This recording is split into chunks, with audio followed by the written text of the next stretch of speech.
Awesome. So I think what I'll do is I shall get started, as I think this is probably everybody that we're expecting today. But yeah, so for those of you who haven't introduced yourself, completely fine. Thank you so much for coming. And I hope that this session will be useful. So I'm going to get started now. And just before we start, I just want to stress that, again, what happens within the session, we'll say in the session, when I send out the recording, I might cut out sort of like any conversations about lived experiences or anything like that, just to keep you guys safe. As we talk about issues and causes that are important to us, conversations about our lived experiences might come up. For confidentiality reasons, if you could please not share or repeat anybody else's stories or experiences outside of this session. Out of sort of like my own confidence, I'll share a few little bits and bobs just about me to provide some context there and sort of how I ended up as a trustee and as a legal director at Become. But again, if you guys share anything, and I'll make sure that it's not included in final recordings or uploaded anywhere, just to keep you guys safe. So for today, for the next hour, 55 minutes more like, we'll be going over just an introduction to myself, the core basics of what it is to be a trustee. For context, being a trustee is sort of a very abstract seeming kind of role, because it seems like it's kind of a sort of basic understanding before you, for example, look at what a trustee might be doing and might be tackling each and every single different charity. And there's loads of them out there. So you could be sort of tackling a variety of issues depending on what kind of charities that you're interested in becoming a trustee for.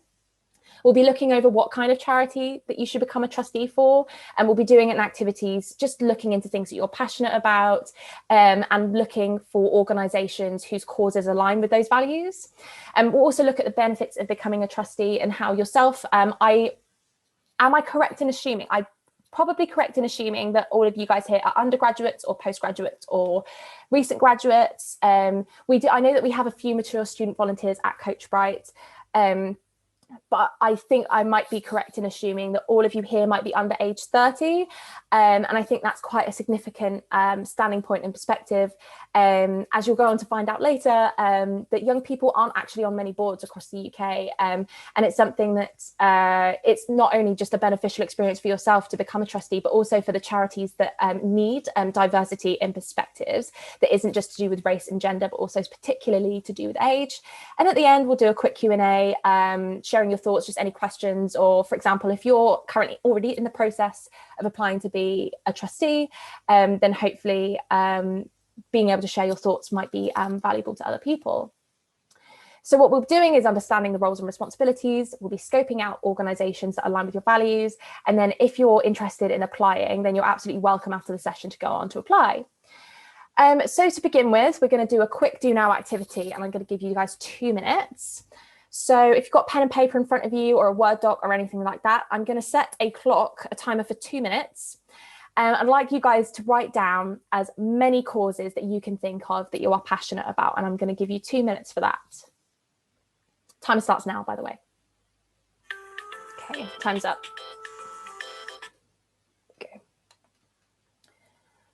Okay, cool. So now that you've done that, we'll park that for a moment and then we'll come back to it later. The first thing that I just wanted to get you guys to do is to have a think about some of those things that are important to you, because ultimately at the end of the day, when you're a trustee, one of the main things that's important about being a trustee is that you're passionate about the cause and you're passionate about the people that you're supporting. So that can manifest in so many different ways, and you can do this for so many different organisations out there. So for example, in terms of the social mobility clause, there are so many different social mobility organisations out there, and you can support the cause in so many different ways. So having a think about those causes and what it is in the first place that you want to support is always a great starting point to think about what kinds of charities you want to become a trustee for. So just a little bit of an introduction to myself. My name is Pip. My name is Pip Uden in full. Well, Pip is my nickname. Philippa is my full name. But today I'm Pip. And I am a recent graduate. I graduated last year from the University of Exeter doing a degree in English and drama. During that time, I did performance, I did creative writing. I also did a lot of post-colonial criticism, eco-criticism as well. So just a diverse set of things, doing lots of different interdisciplinary things. During my first year, I also did coding as well, which was quite a fun experience, using XML and things like that to read Shakespeare, which was pretty cool. During my time at university, I was an Outreach associate, and that basically means that I was a beneficiary of a social mobility charity myself. During my time being a beneficiary of that charity, I won 2 awards, one being at the House of Lords in 2019 for the Student Social Mobility Awards. And then in 2020, during the pandemic, the Virtual Associate Awards, mainly for being a community champion. That was the name of the award. And it was basically for uplifting others and amplifying the voices of people through my time as Outreach Society President at Exeter University. Currently, I'm a Southwest Programme Officer at CoachBright, and in September, I'll be starting as a marketing graduate at Unilever, which is a fast-moving consumer goods company. And currently, the reason why we're here today is because I'm also a trustee at Become, which is a national charity for children in care and care leavers, including young care experienced adults like myself leaving the care system. From my personal experience, I didn't actually grow up in the care system, but I grew up in a form of a special guardianship order, which is basically where extended relatives volunteer to take in and look after a member of their extended family. And that in itself is a form of care, which is quite a unique form that's not really talked about as much and isn't as visible as a form of care experience. So that was mainly one of the reasons why I decided to become a trustee. And then also another thing that I'm a part of at the moment is I'm one of the University of Exeter alumni that sits on the Race Equality Group board, which is informing the university's application to the Race Equality Charter. So firstly, the sort of what it is to be a board director can definitely be unique. Sorry, thanks, Soph. Sorry, I just realised I was muted there. Fab. So we'll go into the basics of what a trustee is. A trustee can can have different names sometimes, but ultimately a trustee is a person who is responsible for making sure a charity or non-profit organisation is doing what it was set up to do. So you can be a trustee, or for example, you might be a charity director or a legal director or a committee member, a board member. There's lots of different sort of words for why, for the role itself. And ultimately you are basically in charge of making sure the charity is continuing its responsibilities, what it's set up to do, and how it serves its beneficiaries. So for context, a beneficiary is somebody who is supported by a charity. So for example, in the case of Become, normally a care leaver, a child in care, or a care experienced young person can be considered a beneficiary. At CoachBright, the pupils who are coached by you guys every single week, they are beneficiaries. So in sort of the wider context, that's how that word is applied. And so a trustee has 6 main responsibilities. And again, this kind of manifests itself in different ways in different organizations, depending on where you're at and where you are in the charity sphere. So the first responsibility is ensuring your charity is carrying out its purposes for the public benefit. The second one, which is very important, is to make sure that the charity is complying with its governing document and the law. That's basically sort of the governance of and the listing and the terms of reference in terms of what the charity is set up to do. The third responsibility is ensuring that your charity is acting, ensuring that you as a trustee are acting in your charity's best interests. So it's making sure that, for example, if I'm bringing my experience as a care experienced young person, I can't just bring experience and just say that they should do things to benefit people like me. It will be the case that there's definitely a diverse set of beneficiaries and all sorts of different people who will come to benefit from being involved with the charity or being supported by the charity, and ensuring that the charity is able to last, is able to survive in the long term, is able to take on the challenges that it might face in the future that aren't always necessarily relevant just to your personal experience. And the fourth point is also managing your charity's resources responsibly. That includes money, that includes staff, that includes sort of research and resources. It includes just all of the things that that belong to the charity and enable the charity to operate. Point 5 is also acting with reasonable care and skill.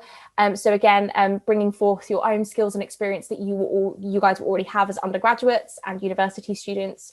You'll be able to bring those to the table, and ensuring that your charity is accountable. So, for example, if you have a charity where the finances aren't the best, then you maybe have to look into redundancies to ensure that the charity, or for example, the charity might even need to close down. You'll be a part of that process.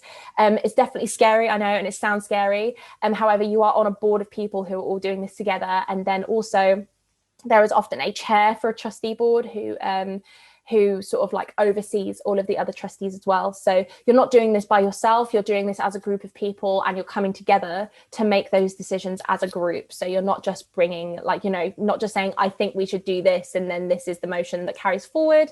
It's often about making those decisions as a group. Sometimes groups vote, sometimes they look into the different ways in which decisions can be made. And then sometimes after a meeting, a decision might not be made straight away, and it might be something that goes back to the chair, who then decides sort of what's best for the charity moving forward. So one thing that I wanted to go over is that being a trustee is a little bit confusing, it's a little bit abstract, and that's because it's not necessarily the same as being a staff member. So can you, for those of you who can, if you're able to react with an emoji, I know there's some emoji stickers and some reactions at the bottom. I'm just going to open up the list of participants I've got here. And could you show me any sort of like emoji that you might have if you've had any form of work experience, whether that's voluntary, whether or not, I know some people have, whether or not it's paid, whether or not it's professional. Show me a thumbs up or a clap or I think there's a confetti thing. Fab. So we've got some people who have had some work experience, professional experience. So all of you, absolutely fab. Good to see you guys popping off. So all of you should be putting your thumbs up anyways, because being on the CoachBright program, you currently already are volunteering in some sense. You are carrying out some operations in some sense. And the nature of that and the crux of that is you sign up and you're given a task, and you agree to commit to it and you do it, right? And this is the same, for example, if you're a staff member, if you're, for example, a student ambassador. I know that one of our colleagues on the team, while she was at university, was a student ambassador. And the rest of us now that are CoachBright staff members, as program officers, we are staff members and we carry out operations. We get given a task that's set out in our responsibilities and we do it. So being on a trustee board is slightly different. It's much more strategic. And what you're looking at is you're looking at the direction in which a charity is going. You're looking at the avenues that it's stepping into when it's helping people, and that impacts the operations of the charity. So the way that I view it is in strategy versus operations. Sometimes there can be a tiny little bit of crossover when you are having to make decisions. But at the end of the day, as a director on a board, you are influencing the strategy and ensuring that the operations are well able to support that charity. So for example, in terms of strategy, currently at Become, we're having a lot of conversations about the care review. The way that the strategy might impact the operations is that Become is a small charity, and it's a national charity with national scope, but ultimately it's a very small charity with a small amount of members of staff. It's not, for example, like a large charity such as the Samaritans or Save the Children. So that means we have to look carefully at what kind of facets and where we kind of want to make sure that Become can make the most impact, and also look into the places where we think, okay, this is a place that we really need to be, but we don't have the resources or the capacity. So what can we do about that? So it's mainly about having those discussions and ensuring that the operations support the strategy of the charity. So that's the difference ultimately between a staff member and a volunteer there, really. And I hope that provides a little bit of scope and hopefully makes it a little bit less daunting. Well, as I go on to say, it makes it a little bit less daunting. I'm going to show you a picture of how things work. So at a charity, you have your sort of executive director, who's normally like the CEO, who is the sort of the person who's sort of managing the operations. Then you have people underneath, and then you have directors going across. You either have managers, or for example, at CoachBright, you have heads of region. And this is where a trustee is, right at the top there, above the executive director. And that can seem absolutely daunting. It can definitely seem confusing, definitely seem uncertain, and it makes you think, oh gosh, then why me as a young person, as somebody who's maybe recently graduating, or somebody who is an undergraduate? You might wonder why you're there and why you deserve to be there. And I think it's definitely something that I want to help tackle, sort of tackle that stigma, tackle that stereotype during today's session. So just to reiterate, CEO is sort of like here, and then the board of directors is often above that and is influencing the decisions of the CEO and the senior management team. So the reason why it's important to have young trustees on board is because they currently significantly lack diversity. According to the Young Trustees movement, this is crazy. I'm sorry if there's any Johns or Davids here, but the chances are they're probably over 30. 1 in 12 trustees are either named John or David. And statistically, fewer than 3% of trustees are under 30, which is absolutely crazy, considering that young people actually make up about 8 to 10% of the British population. I think it's around that, maybe more, maybe it's about 15. To add to that, in 2017, I think the average age of a trustee board was about 65, and then that went up to 71 in the next year. So obviously it's great because you've got older people who have finished their careers and they're looking to give back during their time in retirement, or during times of when they're on reduced working hours. But at the end of the day, if there's 8,000 boards in the UK whose average age is 75, there's a lack of diversity and age perspective there. So it's absolutely crucial and absolutely important that we as young people, we use our voices and we make sure that there's diversity of perspectives in the room. And there might be sort of some different barriers to why this is happening. And there's lots of different reasons, depending on scope, depending on the reach of the charity and those kinds of things. But part of that search for finding a board to sit on and a trustee position that would work for you is also finding that space where you're going to be developed and supported as a trustee. I'm just going to pause here just one moment because I've got another few young people dropping into a lobby to have coaching. So I'll just be 1 second. Okay, thanks so much for your patience, guys. I'm just going to share screen again. It's just here. There we go. And I'll make sure that screen sharing is now. There we are. So it might seem a little bit daunting at first, sort of knowing that only 3% of trustees are under 30. However, I think what's been really, really positive in my experience is that when I first signed up to become a trustee and I was selected to be on the board, was that even though Become is already very, very conscious about ensuring that care experienced young people influence the work of Become, they then said to me, is there any other support that you need?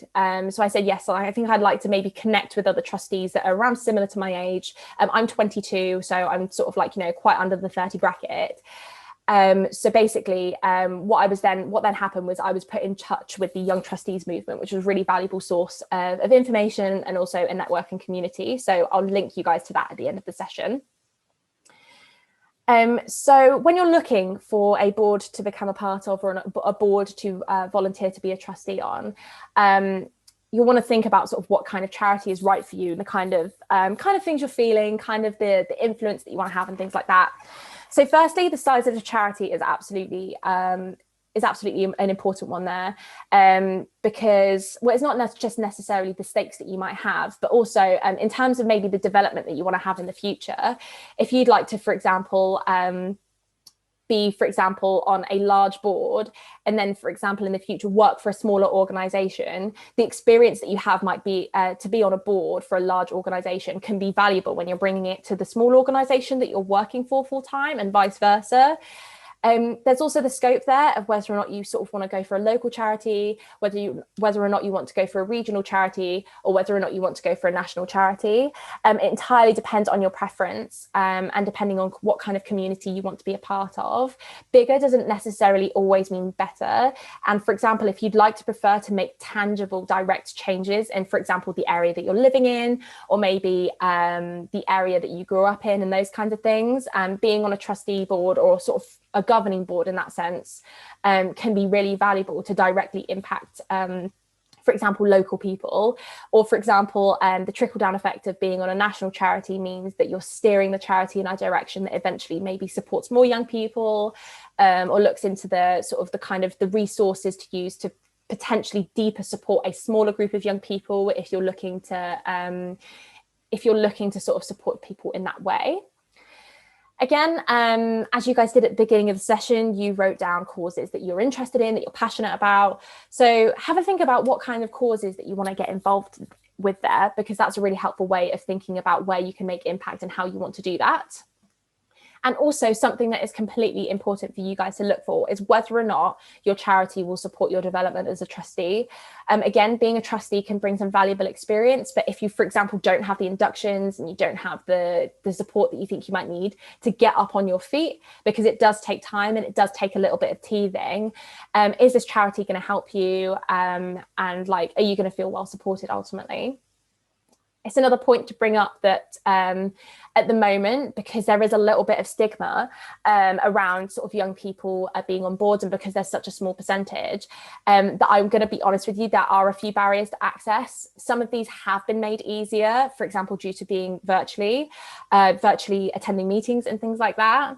So currently, I currently live in Devon, but Become is actually based in London. So it's actually really has been easier for me to be able to access meetings via Zoom and talk about my experience of what it's been like to be care experienced and growing up in a rural area. That's not necessarily something that I otherwise would have had access to if I had to live in London, or if I had to, for example, be in a charity based in Devon, and things like that. So the national reach there has definitely been made easier.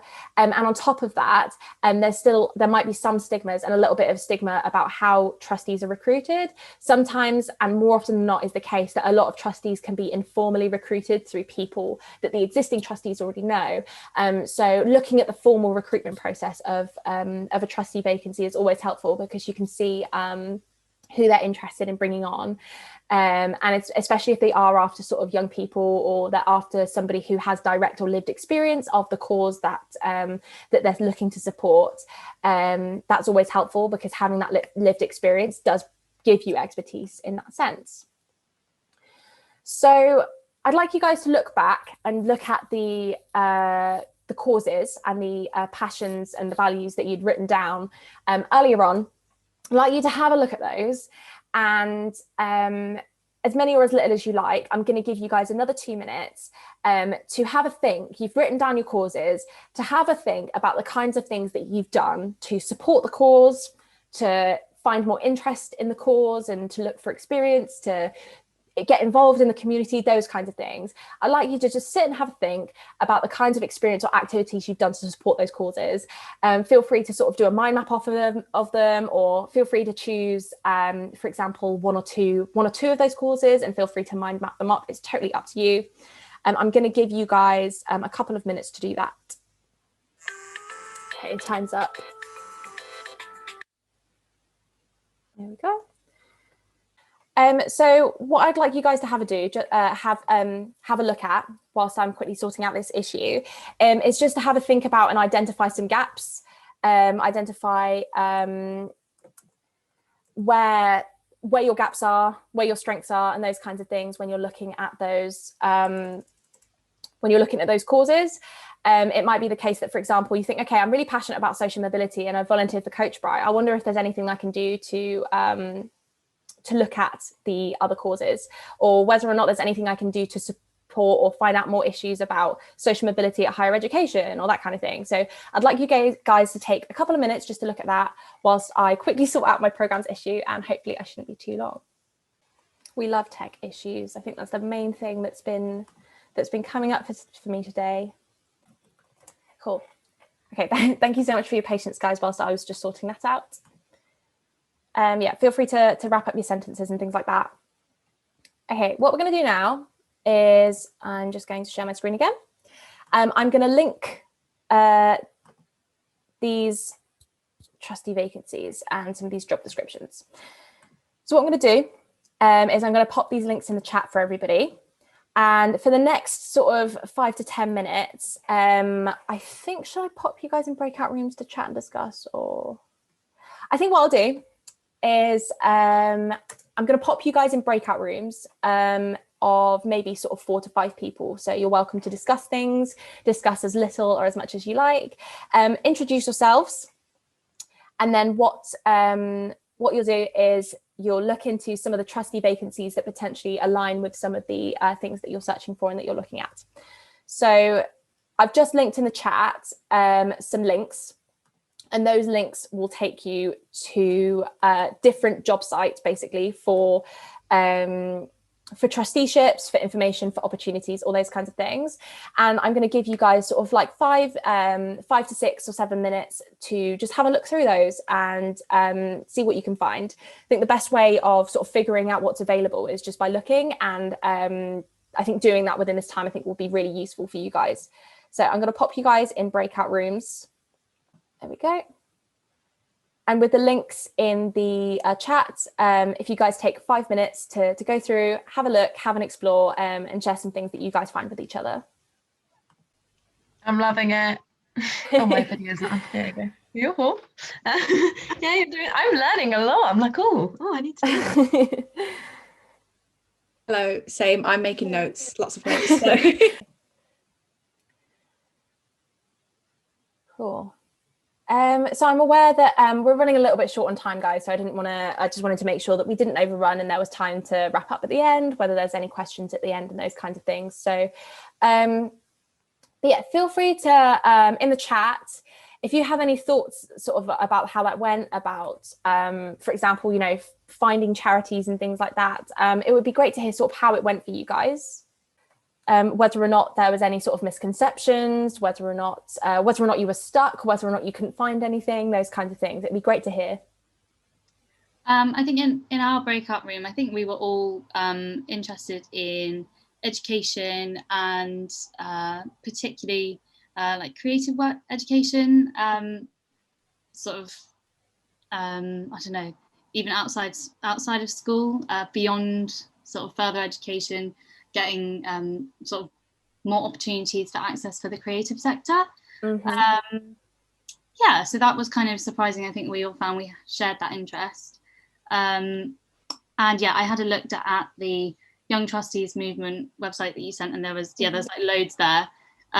So I didn't really have much time to look at it in depth, but yeah, there's lots of stuff there, so I'm sure there'll be something useful. Yeah, fab, Katie. Thanks for sharing. And it's really good to hear as well that there's definitely, I think you think education and then you think creative sector and then you think outside of the curriculum. And like you'll actually find that like you sort of get more and more niche in the sort of like the specific area, for example, of education that you want to support, which I think is really, really valuable to think about. And again, yeah, I appreciate that there wasn't much time to sort of like, you know, have a deep dive and have a look into what's there. But I'm sure from the moment where you, for example, search up anything like dance or you search up, you know, arts or education and those kinds of things, that I hope that in the future when you start searching that it will hopefully whittle that down a little bit for you. I think another thing as a piece of learning as well is that approximately, according to the Civil Society, half of all charities are looking for trustees at any time. And that's a lot of charities to be constantly sort of like having vacancies open for the volunteering on the board. And I think what's also hopefully might make it a little less daunting is in a moment, I'm just going to quickly go over sort of what the time commitment is expected of as a trustee on a board, because it's normally something that you do voluntary alongside a full-time job. And it's sort of nowhere near as intense as as some people might believe or some people might have previously thought. So knowing that there's so many options out there, knowing that the skills and experiences that you already have will be able to benefit the charity and also you as you're building your experience, I hope will encourage you guys to go on and have a look and have a browse of the things that you'd like to apply for. So again, there's a lot of motivations for why you should become a trustee, because it can be, firstly, a rewarding experience that can be fulfilled alongside full-time employment. It's an opportunity to boost your CV with experience of overseeing and managing a non-profit strategy and action plan. You're using your skills and experience to influence decision-making at high levels, and that will directly improve people's lives. And also, if you're, for example, studying a certain topic or you're interested in a certain thing, it might be an interesting route or segue into a career in the charity sector. So for example, in the future, again, like I've mentioned to you guys previously, I'm going to go and work for a corporation. If I decide that, for example, if I didn't have this experience at CoachBright and I was a trustee, then I'd have that insight there that would be really useful, that if I decided to want to go and work for a charity, I could draw on my experience as a trustee and some of the things that were being discussed and how we made decisions as a board. And that can be really, really valuable experience to put on your CV, no matter which sort of organisation you might work for full-time alongside being a trustee. And in terms of the time commitment, again, it's not like an intense, like, you know, it's not full time. You're not sort of necessarily like an executive or like a, for example, like a CEO. What you're normally doing is sort of every quarter. And each quarter, I think each sort of charity year starts in like March. So your board meetings will be every quarter, sort of from March. And you'll attend board meetings sort of every 3 months in the year for normally about 2 hours. And during that meeting, you get an agenda and you sort of have a look through the papers and you have a look through how the charity's been doing. And then you can bring your own questions, or you can bring up any discrepancies or conflicts and things during the meeting and during the agenda. So I became a trustee in January 2021. And sort of during that time, as well as doing those sort of 2-hour board meetings, I've also been doing some inductions of the charity's operations. And this is something that I get permission from CoachBright to do sort of during the working day. So it's normally about 3 to 4 p.m. in the working day that I'm invited to come along to these inductions.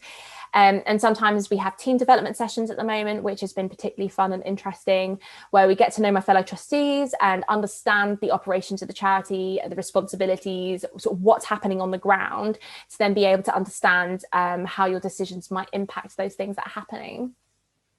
Before you have your sort of quarterly board meeting, there's also, like I said, there's board papers and there's board agenda. For people who are neurodiverse, it might also be an option for you to sort of have the papers sent to you in a Microsoft Word format, and then maybe use the read aloud function to interpret that text, if that's something that would work for you, as opposed to sort of just reading notes on notes on notes. And a part of being a trustee as well is you can also ask how you can have the information presented to you in much more of a clear and concise way. That in itself, as part of being a trustee, is looking at the board papers and going, hang on, okay, I can't digest any of this information right now. Is there any way that the senior management team could portray this in a much more sort of like a visual friendly way? Or is there any way of, for example, blocking out the key performance indicators in a chart so we can see clearly where the charity has like achieved things and where they haven't achieved things? And then also, in addition to sort of your core responsibilities as a trustee, if you wanted to and you didn't have to, you could potentially do optional reading on news and current affairs, which may affect your charity's operations. That can be useful, but then also like it's something where the experience and the skills that you already have are already valuable in that sense. And it might be, for example, your experience in one place might actually be relevant and come up in a situation where you can talk about it. So what we'll do now is I'm happy to sort of have a bit of a Q&A with you guys. I am assuming that all of you are likely undergraduates or postgraduates, and sort of being a young trustee definitely has sort of those different questions compared to being like for example, an older trustee who maybe has sort of more time freedom, maybe isn't working full time, like or studying full time like some of us might be. But yeah, so I'm happy to answer any questions, and I'll just pop the feedback form on the end here. In case you guys would like to fill out this feedback form. I'm happy to take any questions in the meantime. yeah, feel free to pop them in the chat or unmute. So Isabella said, what kind of experience would be needed to be a treasurer on a trustee board? So that's a really good question. I think that a treasurer is normally a sort of like a seasoned, more like senior position that's normally taken on a board. Depending on the charity, so for example, at Become in particular, we have 2 separate committees where we have our board of trustees and then we have a finance and funding board. This might not be the same for other organisations and other charities, but what happens is finance is normally sort of like its whole section in one, because it's obviously very important. And then normally the sort of chair of that board is then the treasurer of the board. So normally, again, you'll need to have sort of some general experience with finance, sort of understanding numbers, potentially data experience and data analysis and things like that. I think that what you might be able to do is, if you're sort of browsing and looking for kind of the criteria and the experience, it might be something that comes up where you, for example, you could join the board as a general trustee, but then like if you express that you've got interest in the finance side of things, then you could potentially have a look at how you can help there. And then, for example, when the treasurer steps down and ends their term, then it might be a place where you'd be able to take their place and do that. Normally for senior sort of like specific positions such as the treasurer or the chair, you'll need some experience of being on a board generally, and potentially finance for the treasurer side of things. No problem, Isabel. I hope that was helpful. Does anybody else have any questions or anything like that? Have I managed to explain everything? I think that would be impressive. I don't think it's entirely possible that I've explained everything, but fab. If you've got again, I'll wait a couple of minutes just in case there's any more sort of questions that people are typing out right now. Whilst I'm doing that, I just want to sort of pop to this thing here that I just wrote down, and it's just like a thought that I had whilst I was filling out these slides. I just want to stress that there is like so many causes and so many issues out there that people are working towards fixing, people are working towards solving.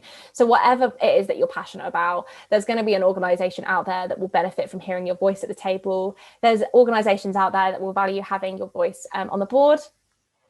They'll value having your perspective and your insights. And again, the contributions that you make as a young trustee will also help future-proof the board. So Ellie has asked, what was your application and interview process like, and how was it similar or different to a job application process? That's really, really helpful and a really, really interesting question to be asking.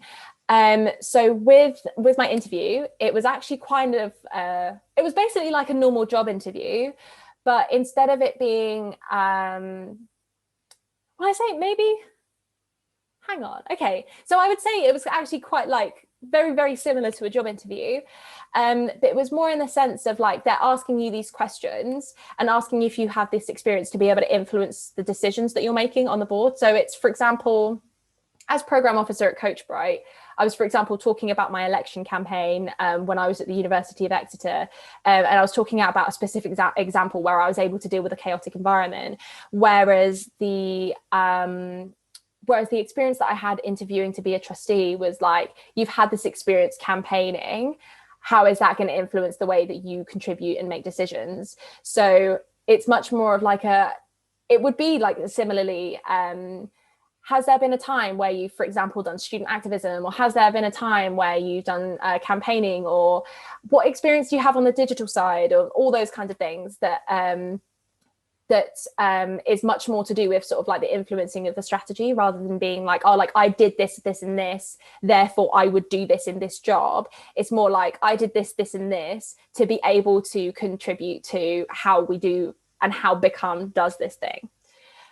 So like the essence of it is the same, but how they're asking those questions is to check if you have the knowledge and expertise to be able to inform the decisions that are being made and the operations that are being had.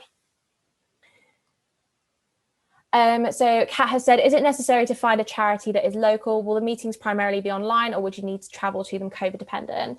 That's again a really, really good question. So again, depending on the charity, I think a lot of them at the moment, when you look through vacancies, a lot of them will be on Zoom. A lot of them have found that it's actually been really, really helpful to be able to catch people on Zoom, because it means, for example, at CoachBright, I can work right up until 3:30 p.m. and then at 3:30 I can hop on a different Zoom. Whereas if it was happening in person, then it might be more often the case that, like, okay, I'd have to maybe finish work at 1 and then I'd have to travel to London to be able to go to my meeting at 3:30. So it's not always necessary to find a charity that's local. There's also, for example, even pre-pandemic, times where if, for example, you couldn't get to somewhere, or, for example, there's any reason why you can't travel or you're shielding, that the group of people that you'll be on a board with will probably meet up and go to the office, and then you could potentially be dialed in via Zoom. And if that's something that you'd prefer to do because of your own personal circumstances, or just because, for example, if you're, I don't know, a trustee for a charity in London, you're based in Scotland, and you can't make that trip, then frankly, it is easier to have you dialed in, and it's easier to have you that way. So if you decide, and if you get a trustee interview, then you're absolutely like welcome to say and to ask, like, is there an option, and is this option there for me to be able to join you and contribute in this way? Because charities should be, accommodating for that, really. Are there any more questions regarding any of this? No problem, Kat. Again, if there's any questions, if you wanted to stay behind and chat about anything, that's also totally fine. Thank you so much for coming, and I hope that you found this useful. Again, before you go, if you haven't already, feel free to fill in that reflection and to fill in that feedback. And yeah, I hope you all have a lovely weekend and the rest of your afternoon. And yeah, hope you have a fun time applying to become a trustee. Thanks, everyone. Right, thank you, Mariam. Thank you, Katie.